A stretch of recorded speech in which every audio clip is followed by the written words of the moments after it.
Good morning, everyone. Thank you very much for being with us today. As you can see, this is the Florida Sheriff's Association, and many of our esteemed colleagues are with us today. So I welcome all of my sheriffs with us. We serve together to keep Florida safe, and I'm going to turn it over now to our president, Sheriff Prummell. Sheriff? Thank you, Sheriff. Good morning, everybody.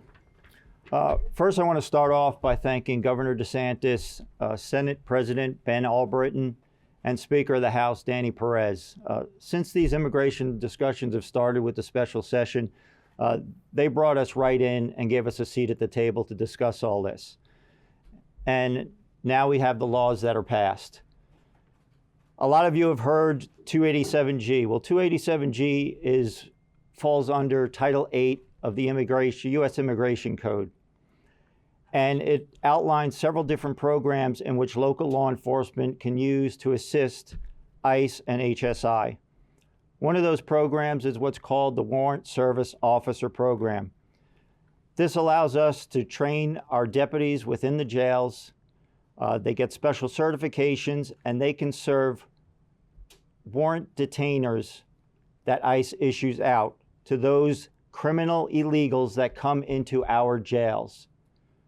And I am very proud to report, through the hard work of the sheriffs and the staff at the Florida Sheriff's Association, all 57 sheriff-run jails and 10 county-run jails have their WSO MOAs signed. And we are now working on, within the next couple of weeks, we're very hopeful that we will have the training here in Florida and that all of the jails will be up and running. So what that does is, like I stated, it allows them, when somebody is arrested and booked into our jail, if they have a detainer on them, ICE is notified. When that person is ready to leave the jail, our staff can serve that warrant on them and hold them for an extra 48 hours, and then ICE comes and takes them into custody. So now our next step is, you have heard the governor talking about what he's doing with the state law enforcement officers. Another program under the 287G is the Street Task Force program. That allows law enforcement, state and local law enforcement, to augment some of the powers of ICE out there on the street.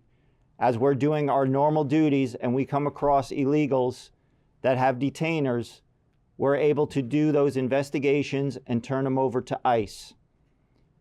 We've been working diligently with the sheriffs so everybody's MOA can get signed, and we are working on the future training for that as well. So with the governor's lead, we're following behind, and your sheriffs are ready to go.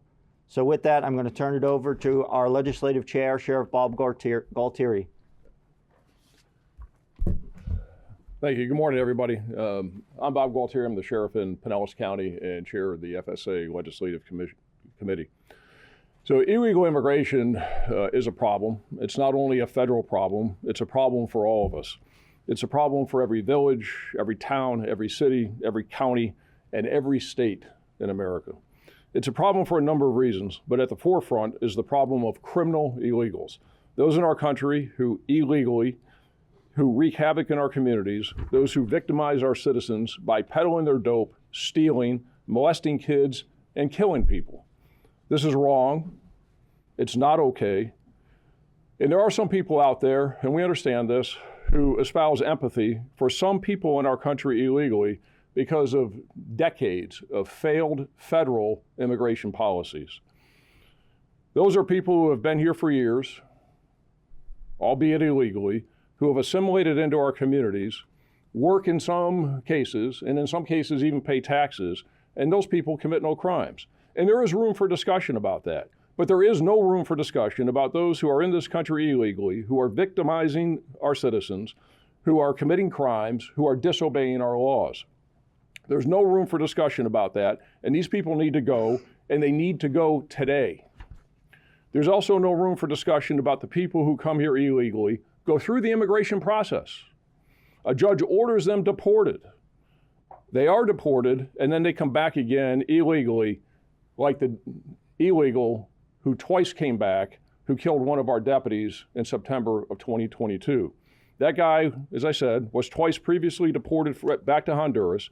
He came back a third time illegally through Eagle Pass, Texas, and he killed Pinellas County Sheriff's Deputy Michael Hartwick.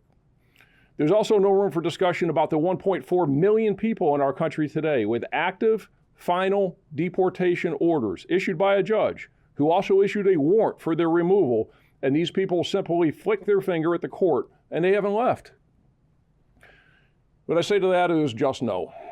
This is not okay. From everything we have heard, seen, and been a part of with the federal government, their priority is apprehending and deporting as quickly as possible those who are criminal illegals, public safety threats, national security threats, those who have been previously deported and come back again, like Deputy Hartwick's killer, and those who are ignoring a judge's order to leave after they had their day in court. There's a number of ways that sheriffs and other local law enforcement agencies can help ICE, and we should help ICE, because ICE does not have the resources to do it alone, and it's our constituents, the people who elected us, to keep them safe, who are being victimized by these criminal illegals. Now, sheriffs work closely with ICE now, and according to ICE, the most pressing need they have is for us to deliver to them people who are booked into our jails, who are clearly illegals and have clearly committed crimes, so that these people are deported and not released back into the community to yet commit more crime. We do that, as Sheriff Prummell mentioned, by honoring the immigration detainer requests and the accompanying warrant. Now, I have an example of those up here to the board to the left, and one of them is the detainer itself, which is the request, and the warrant is what gives us the authority, the legal authority to hold these people. And we're working with ICE to honor these immigration detainer requests, and we have going back to 2017. But back in 2017, we ran into a problem, and there was a legal problem. But we worked with then ICE Director Tom Homan, and we came up with a legal solution where our deputies in the jails across Florida would be deputized under 287G to serve these ICE arrest warrants that go with the detainers. We're able to implement this in some of Florida's county jails before President Trump left office the first time, but not in all counties. And when the Biden administration came in, they gutted the program. They stopped the deputizations. During the first Trump administration, I'll give you an example just for the Pinellas County Jail, we were averaging about 400 detainers a year. In the first year of the Biden administration, we got 14. We currently have about 150 people in the Pinellas County Jail. And remember, there are 66 other jails in Florida of people who are charged with crimes, who are in the country illegally, and for whom we have received ICE detainers. Now, 6 of these people, and I'm going to go through these people that we have up here on the boards. The first one is they're currently in the Pinellas County Jail, been charged with state crimes, here illegally. The first one is Gennaro Pena. He's illegally here from Mexico.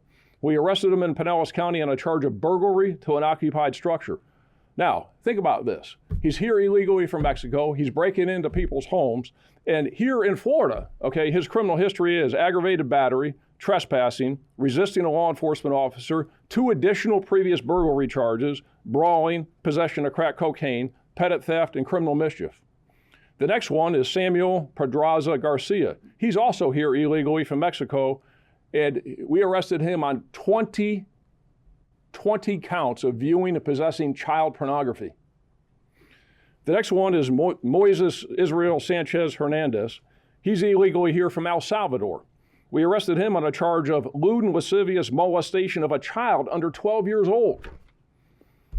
This child molester has a Florida criminal arrest record for domestic violence, possession of cocaine, forgery, hit and run with injuries, attempted purchase of cocaine, and a probation violation. The next one is Jamie Moran, illegally here from Mexico. He was arrested in our county for lewd and lascivious molestation and sexual battery of a child under 12 years old. To put this one in simple terms, this illegal alien from Mexico raped a kid under 12 years old. That's not okay. His arrest record, on top of this, raping a kid under 12, is for larceny, theft, domestic battery, soliciting for prostitution, and domestic battery. The next one, Eduardo Lopez Rojas, who is illegally here from Cuba, and he was drunk and killed someone in our county. He's charged with DUI manslaughter, DUIs causing serious bodily injury, and resisting arrest. And last but not least, we have Aner Javier Maldonado from Honduras. This illegal alien raped a physically helpless person and committed numerous acts of lewd and lascivious molestation on a child. The formal charges are sexual battery of a physically helpless person and multiple counts of lewd and lascivious molestation on a child between 12 and 16 years old. His criminal history includes possession and purchase of cocaine, robbery, aggravated battery causing bodily harm, re-entry of a deported alien and being found in the U.S. after but not being denied. So he's one of those guys that was previously through the system, got booted, and now he comes back here and is raping somebody between 12 and 16 years old. And some people say that illegal immigration is not a problem. Really? Okay, look at these. So for 4 years under the Biden administration, no Florida county jail personnel were trained or deputized by ICE, and huge numbers of criminal illegals, like these killers and child rapists, were released back into our communities. When President Trump took office a month ago and ICE ramped up the detainer process, 26 of Florida's 67 county jails were unable to honor the immigration detainers that would keep people like this in custody because there was no 287G personnel trained and deputized who could make these immigration arrests because Biden gutted it. On day one of the Trump administration, just over 30 days ago, we immediately began moving forward to get 287G agreements signed with all remaining 26 county jails that, again, had been stymied under the Biden administration, including some big ones: Miami-Dade, Orange, Hillsborough. We've been working hard on this over the last couple of weeks.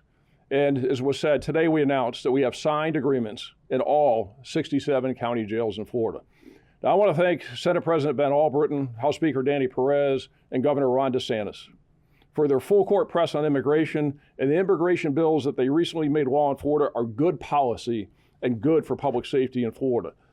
The governor, the Senate President, the Speaker are out front on this very important issue, and Florida is leading the nation.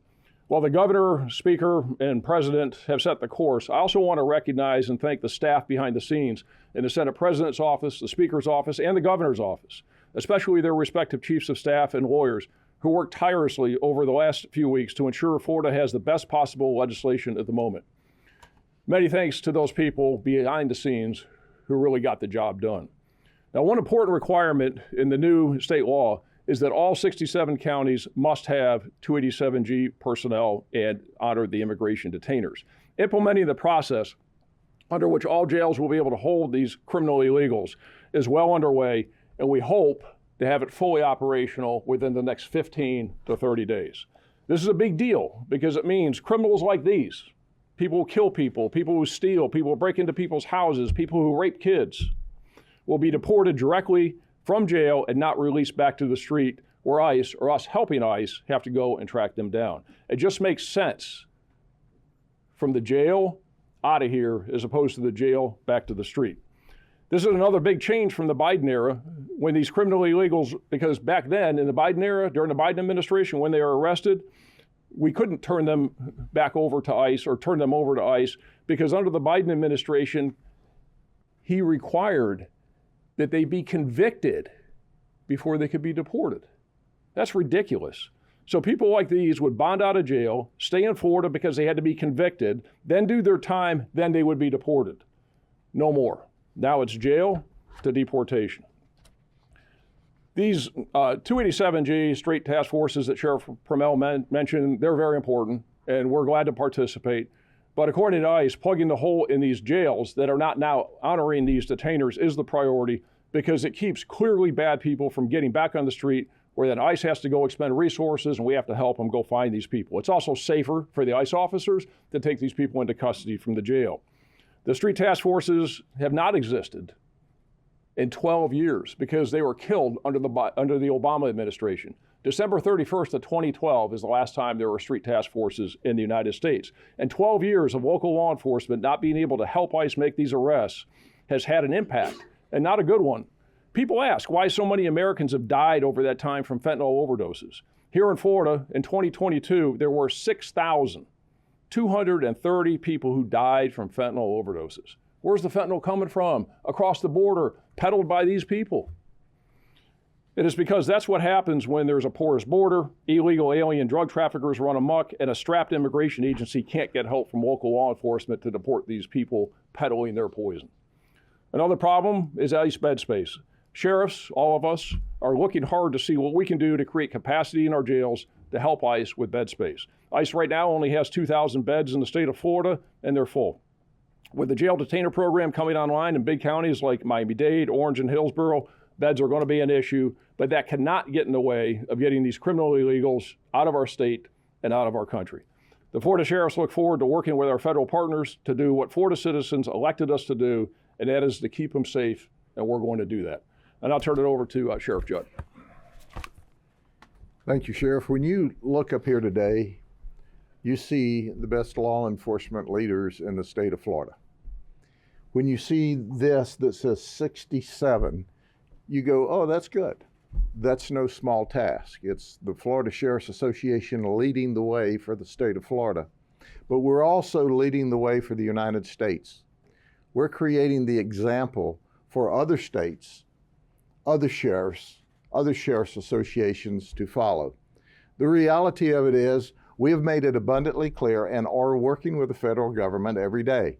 The number one, and I want to highlight what Sheriff Gualtieri ended with, is capacity.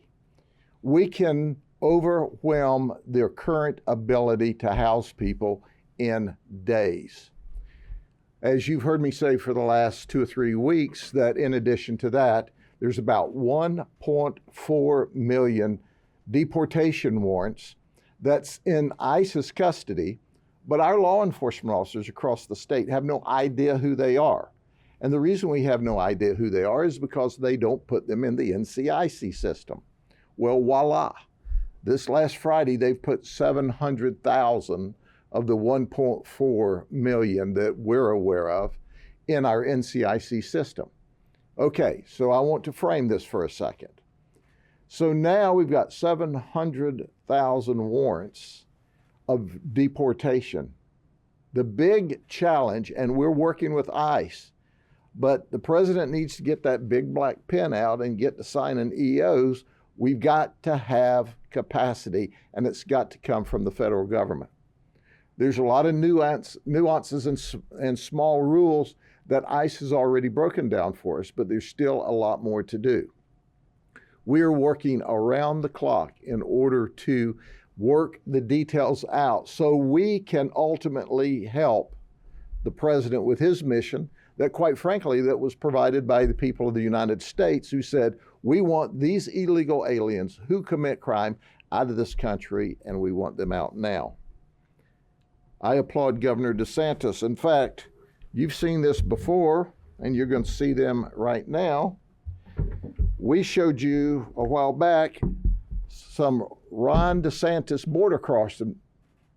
And here's what's happened. This is all it took under the Biden administration to get across the border, is to just walk across the border. Or you could run across the border. Or you could skip across the border. Well, now they need to turn around and go the other way. If they self-deport, then they won't end up in a jail and a lockup through the system. But it's time to go the other way. And that's important. As we've said before, this is all about what we want you to do and to understand it's southbound and down.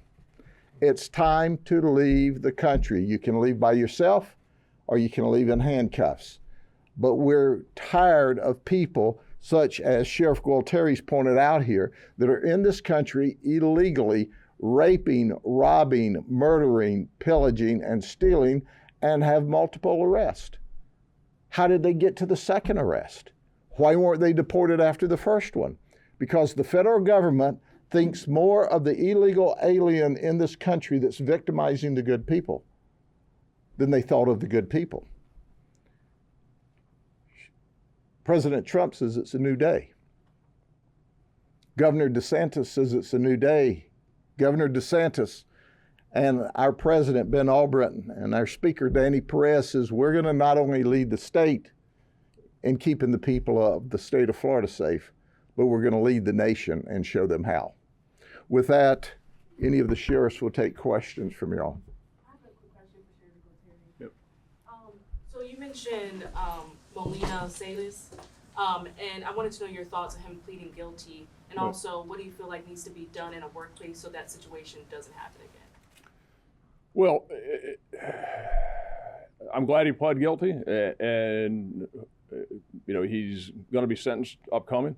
I'm sure the judge will do the right thing, and he's going to get many, many years in prison, and then be deported again, and hopefully that we see a sea change in this country, and he won't come back for a fourth time and kill a cop again.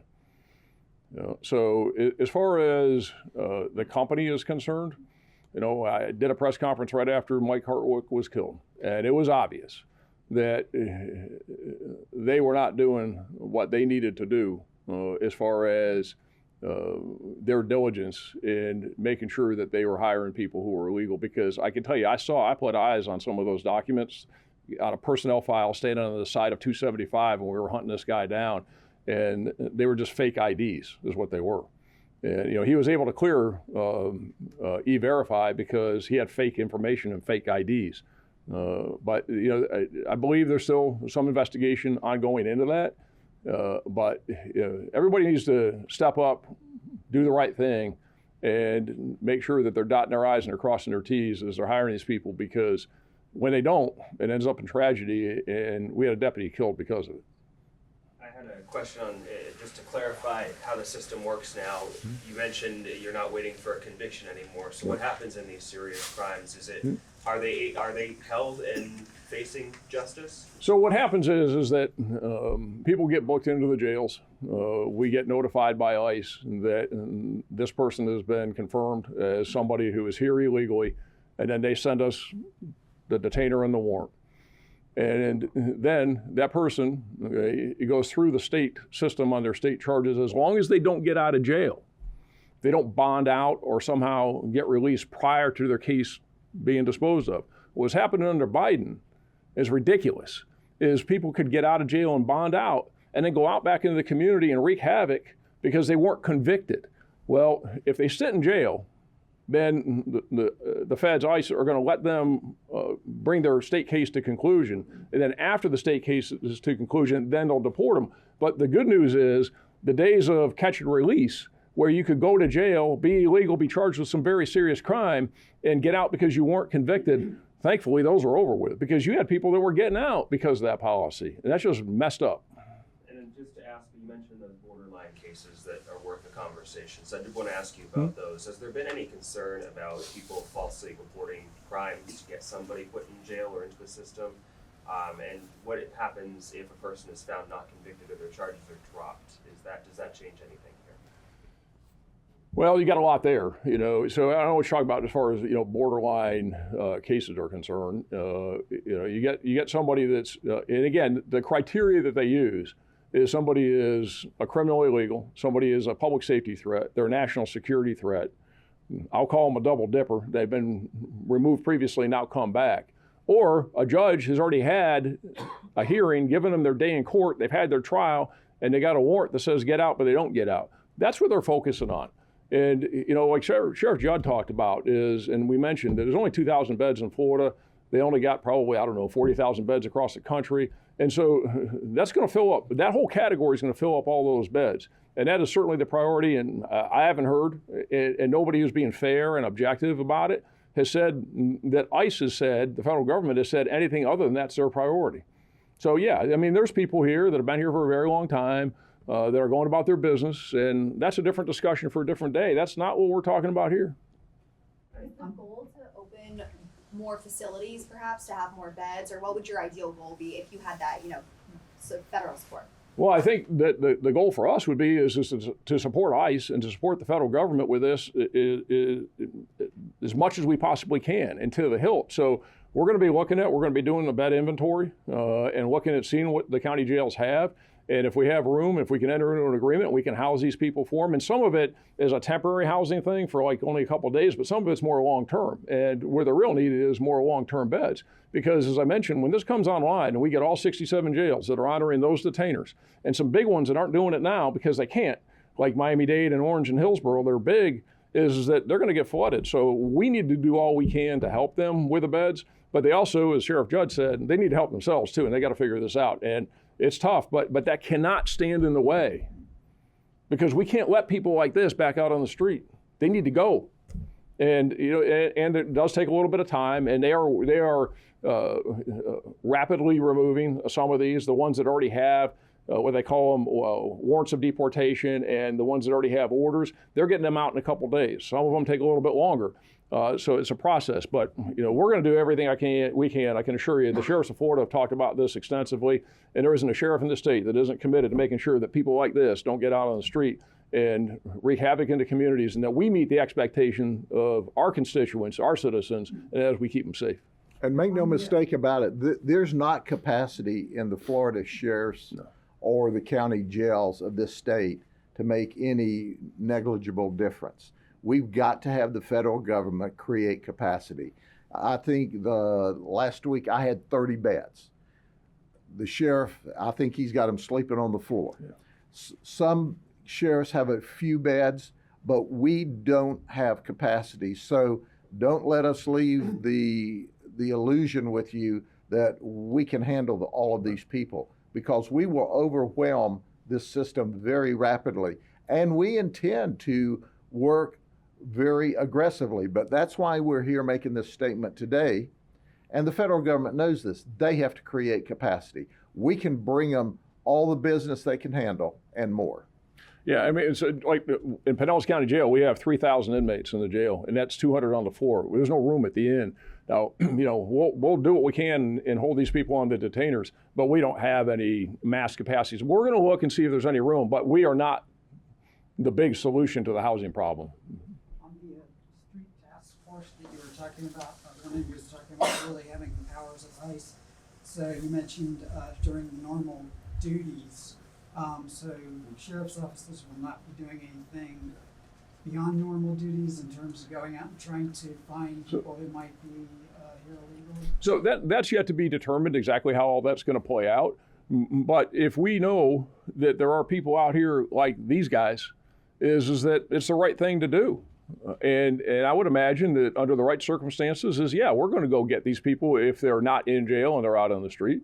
But again, there's more to come on that. I think you'll get more information on that in the near future. Right now, what we're focused on right now is plugging the hole. And the hole is having 26 of Florida's 67 county jails that are not honoring those detainers, where people like these are going out the back door after they come in the front door. And no, that's got to stop. That's got to stop today. And that's why we're pushing this hard. And that's why we worked hard to get all these agreements signed.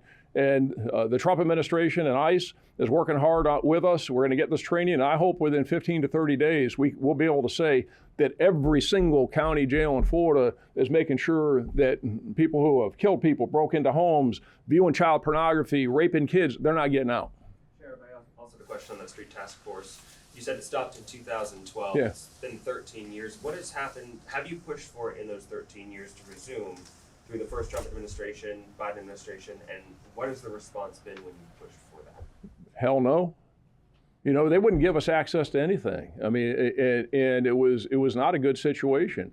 It was, and go look at it, look at the history. It was when Janet Napolitano was the DHS secretary, and she nixed it on December 31st of 2012 because there were too many complaints. They didn't like, and look at what's happened since then. And look at the fentanyl crisis. Look at the number of people who died. Look at the drug trafficking. Look at all the problems we've had. Is that ICE can't do this alone. They simply don't have the resources. And again, what we're talking about, and I'll say, speaking from me, and the sheriffs can speak for themselves, the federal government has failed in its immigration policies over the last many years. With a porous border, and there's a lot of people who are here that are not committing crimes like this. There's a ton that are. Our focus needs to be on the people that are having an adverse public safety impact, and there's so many of them that's what our focus is. My question's for Sheriff Prummell. Yep. Is there an issue of manpower in the jails? You're having more people potentially being held on the 48 hours. Is there any concern about that? Well, we've always had staffing issues within the last several years. We are seeing the pendulum swing back the other way. My jail myself, right now, I'm full with staffing. I'm not like Sheriff Gualtieri, though. I do have room at the inn, but if I do start bringing in those detainers and holding them, I will need additional staffing for those. How do you expect to address that if you do need additional staff? Hire them. I have a question for a smaller sheriff. I'm looking at my Sheriff Breeden, but anybody from a smaller county. We've heard a lot from the larger counties, including Polk here. I count them as well. Just in terms of your capacity to handle the directives and the resources that you will need versus something like a Pinellas County. We also are full on our jail staffing. We do have beds available. However, staffing would be an issue. We have the staffing to handle what we have now, but if we take on a large influx of people, staffing will be a problem. So we're in the same boat as Sheriff Prummell said. We'll have to hire. Sheriff Gualtieri, you mentioned 150 in your jail. Is that the number of people right now who are in there with ICE detainers, or? Yep, we have 150 people that are in there with ICE detainers. One of the things I also wanted, and I'll come back to you for a second, but I just want to follow up on that, is the other thing that's important to remember. Remember what the governor just did and the legislature just did, is they created a $250 million resource to fund some of this. So as we do need to hire, we do need to house people, we've now got the resources to support ICE on this. So that's a big deal. That's a huge thing. And so, as they would say, right now with this, money isn't the issue. It's the logistics of making it happen. And people should know that. They really stepped up here and have provided good funding for it. But yeah, I've got 150 that right now that have ICE detainers. Sheriff Judd, you held up the sign, the southbound down, and you encouraging what you call self-deportation. Are you sending that message to people who are here without legal status who do not have any criminal history, or just the ones that do? The priority is, as clearly pointed out, is the criminal illegal alien that's here committing crime. That's the number one priority. The second priority is certainly those that have deportation orders. That will fill up the capacity. But if you're here illegally and you're worried, and it's easier to go home than it is to worry every day, you're welcome to leave the country on your own volition. They are not our priority. If you're here working, you have your kids in school, you're paying your taxes, you're not the priority. It's the criminals. It's the people. This is our priority. The ones that have already been through the federal system and have simply told the federal government, we're not going home. Not only did we disobey the law by entering this country illegally, we're going to disobey the law by staying here. And we arrested a lady that turned out to be a victim of human trafficking. She hooked up with a human trafficker and said, I want to go to the United States, but I don't have any money. He said, don't worry about it. I'll get you. Where do you want to go? He's Miami. I'll get you to Miami. So he walks her up to the border under the Biden administration. And he said, now walk right across the border here and get on that bus, and they'll take you to a receiving facility. And she did that with her child. She said, I arrived at the facility. They did a DNA swab on me and my daughter to make sure it was my daughter, and then took us to a processing room, filled out some paperwork, told me, and here's your form to fill out for your free food stamps, your EBT card. And here's the form to fill out so your daughter can get free insurance. And where is it you want to go? She said, Miami. Here's your voucher so you can travel to Miami for free. And then she said, so if you'll go here, you'll stay overnight, and then we'll put you on an airplane and let you go there. And oh, by the way, welcome to the United States of America. That's not our story, it's hers.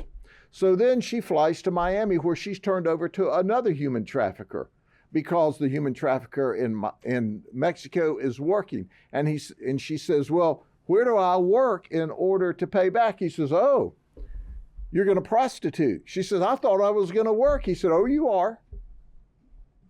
And that's how we found her and how we rescued her.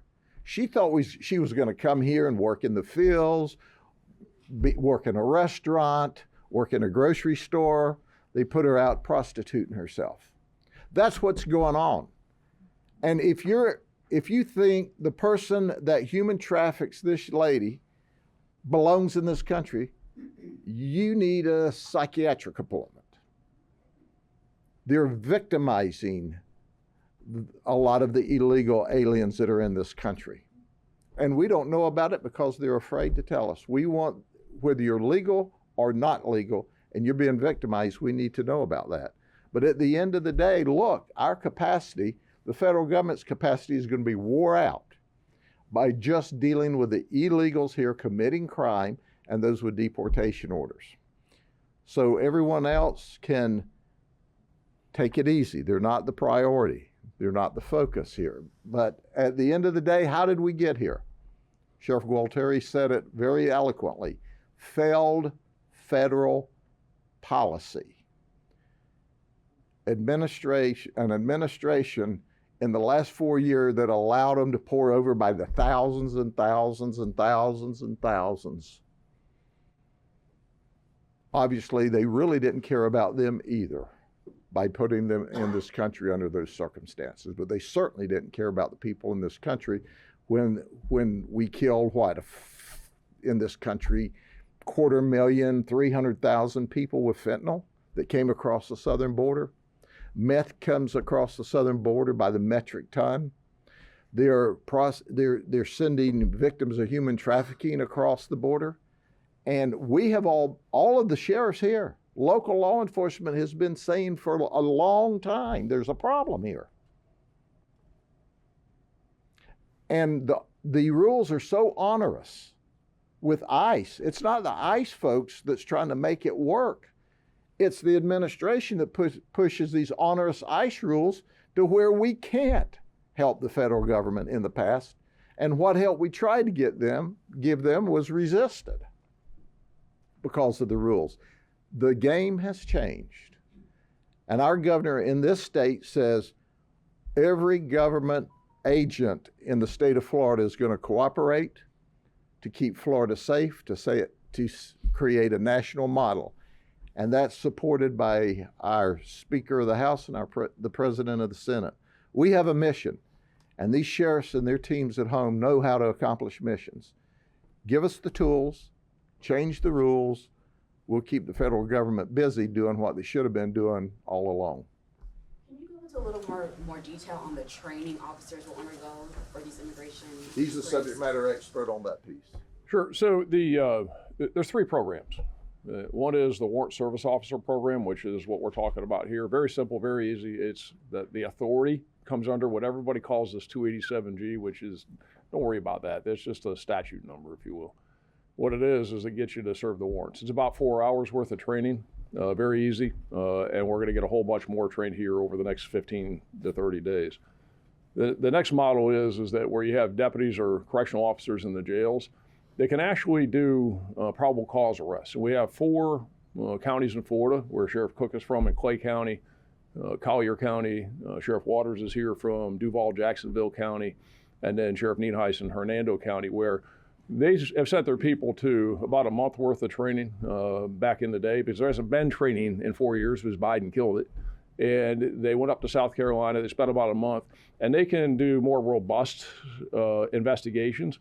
And then the third part is the street task forces, which, as I've said, have not existed for 12 years, because that was nixed back in 2012. And that training also was very elaborate and extensive. The good news is, because it's all about getting it done and getting it done effectively, is where we received word that the training now is probably going to be able to get done within a matter of about 5 days and be able to get law enforcement officers across Florida and across the country trained in a more reasonable amount of time so they can go out and do this. So the training in the past has been pretty extensive for 2 programs, not so much for 1, but all of it now is going to get streamlined and we can get this done. My question is, are they learning certain ways to ask questions on immigration? Like, what are they learning? So to say that immigration is confusing and complex is probably an understatement. There's a lot to it, and they just need to know the basics. They don't have to be experts in it. And I tell you that some of the real heroes in this are the officers, the deportation officers from ICE's Office of ERO, or Enforcement Removal Operations, because they have mastered some very, very difficult laws and a very complex subject matter, and they're the experts. We don't have to be the expert. We have to know enough in order to protect people's rights, to do the right thing, know when we can act, and then turn it over to them and let them do it. So we don't have to turn local cops into immigration officers. We have to know enough to be able to be effective, to be legal, and then let them do their job. If a person was to be pulled over for a traffic infraction and they have one of those immigration warrants, would they then be arrested and deported? Short answer is yes. Okay. Short answer is yes. We're working on some logistics on that, but I think anybody, and here's the message. If you're part of that 1.4 million that has one of these warrants outstanding, and you're here illegally, and you went through the process and you went before a judge, and the judge gave you your day in court, you had your trial, and the judge said, I'm determined in alienage, I'm determined that you shouldn't be here, you don't qualify for anything, you've extended and overstayed your welcome here, and I'm issuing a court order, and a warrant that says you need to go. Why don't you get out? Because, so if you're one of those people, you should absolutely expect that if you come in contact with a law enforcement officer, that we're going to help you get out of here. Because that's not what you do in America. You don't thumb your nose, you don't stick your finger up at the court system and judicial system and the criminal justice system or the justice system, because most of that's civil. But And are there any steps that are going to be taken to help prevent racial profiling in those situations? we don't racial profile. Cops are going to do the right thing. And this is where some of the stuff, and people, go down this path. And this is one of the reasons why the noise that was made back in 2012, that there was, all this unjust stuff being done. If somebody has an allegation that one of our people is doing something improper, bring it to us. We're going to investigate it thoroughly. And if somebody needs to be held accountable for doing something wrong, we're going to hold them accountable. It gets old hearing that, quite honestly, because 99.9% of all the cops in this country are doing the right thing. They're working hard, and we're trying to make good things happen and protect the public. If we're not perfect, then our people aren't perfect. And sometimes we get somebody that screws up. And if they do, I'll be the first one to hold them accountable for it. So, this whole thing is, they're going to be out there racial prop. No, that's noise. Show me where it's happening. Show me what the allegation is. We'll thoroughly investigate it. And if somebody did that, they'll be held accountable for it. And I'm sure every sheriff up here feels the same way. But in the meantime, we're going to go do our job, and we're going to do it aggressively to protect the citizens. Kind of following up on that, when you were talking about the street task force details still kind of to be disclosed about exactly what they're doing. Do you foresee doing traffic checks and? All that's yet to be determined. Okay, is that again? That's not in place right now. What we want to focus on today is plugging this gaping hole with the jails, and we can come back at some point and have more discussion about the task forces and how they're operating. But I think that's best left because, again, the training hasn't begun. They haven't been formed. Now, I want to say this too, is that be clear about this, is that from that, using the term task force, we today are working with ICE. We're working with the Office of Enforcement, ERO, Enforcement Removal Operations. We're working with HSI. We'll go out because cops help cops. So you'll see us out there today, and if ERO comes into Pinellas County today and says, hey, look, we're going to do an operation, and will you give us a couple uniformed deputies to help out? You bet we will. Okay, but they can't do the interviews, they can't make the arrests, they can't do because they haven't been deputized. So we've been working with them all along. And to that point, where's the complaints about racial profiling? There haven't been any because we're not doing that.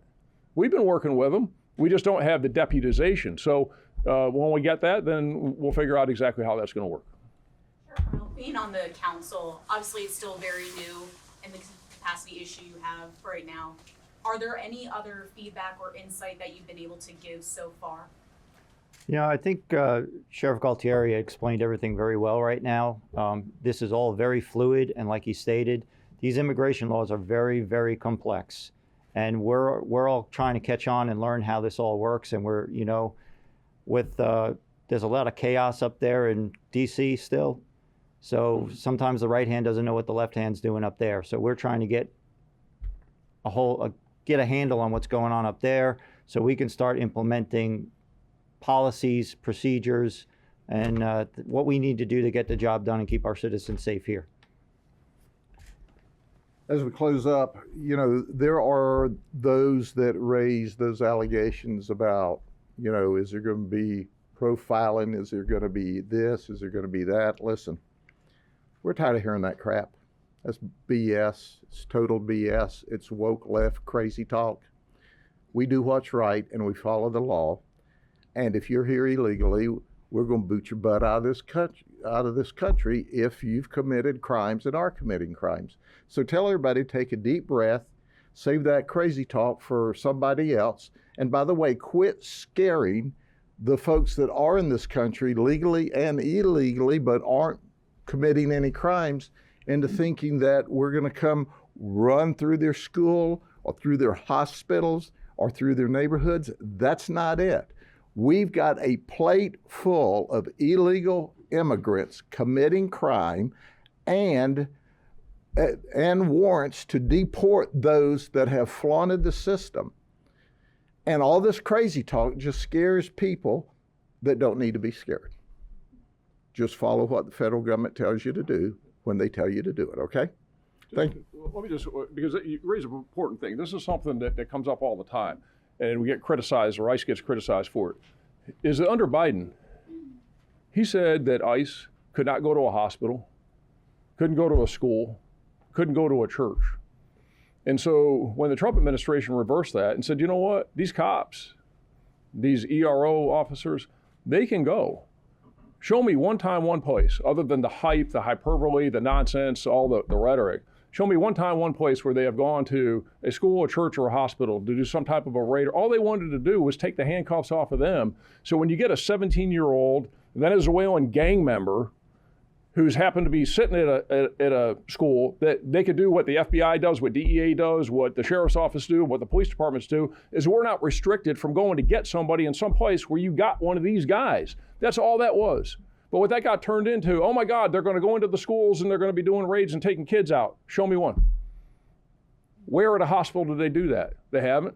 And show me where at a church they've had. But if you have somebody, those places also shouldn't be safe havens for Venezuelan gang members or people like this. So if they need to go there, they should be allowed. That's all that was. But that got turned into everything that it's not. So let's just call it what it is. And the only thing they ask for is to restore their ability to do their job.